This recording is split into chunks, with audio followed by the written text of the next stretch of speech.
All right, well, I hit the biggest trade of my entire trading career, not in terms of pips, but in terms of monetary value, because this week my entire priority and focus is to risk between 1 to 2% per trade.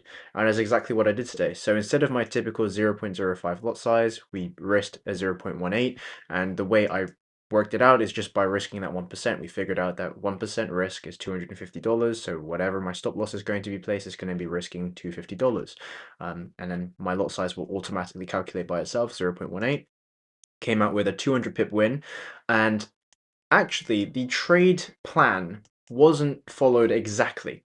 We didn't hold all the way to full TP. And I closed out based off of a logical level that we saw price action will typically reject at. This is my original risk off area where I actually decided to close out on price, but I decided to use it as a full take profit area as opposed to a risk off area.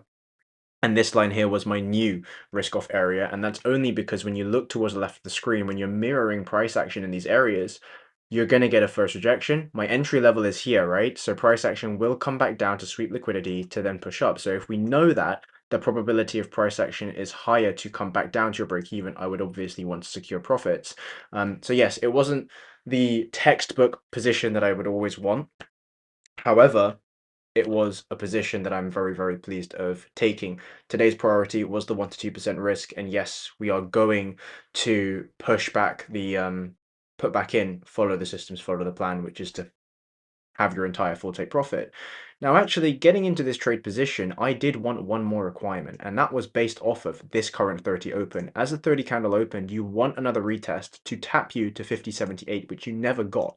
But I entered price based off of the 15 to 30, the 1 hour rebreaking the current highs, and utilizing that momentum to fill the next or this current 4 hour candle, which you eventually got. The 4 hour then got majority of the wick fill. As you can see here, you rebroke the highs. So this is what I wanted to see. Price action retapped and rebroke the hour highs, and then price action started to reject. So we closed out full.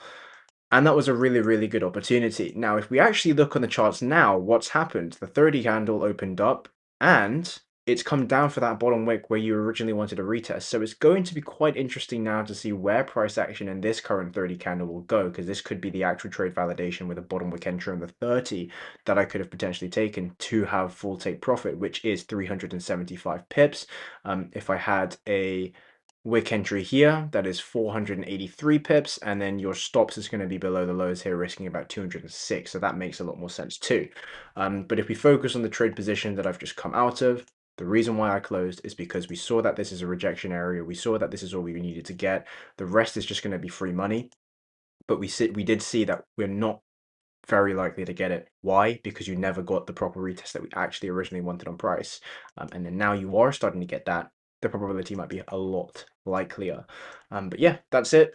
That's a really, really good trading day today. So the result of this trade was 200 pips of profit, $359.46. And it's one of the best trades in my entire trading career. And I'm very happy, very pleased with the outcome of this trade position.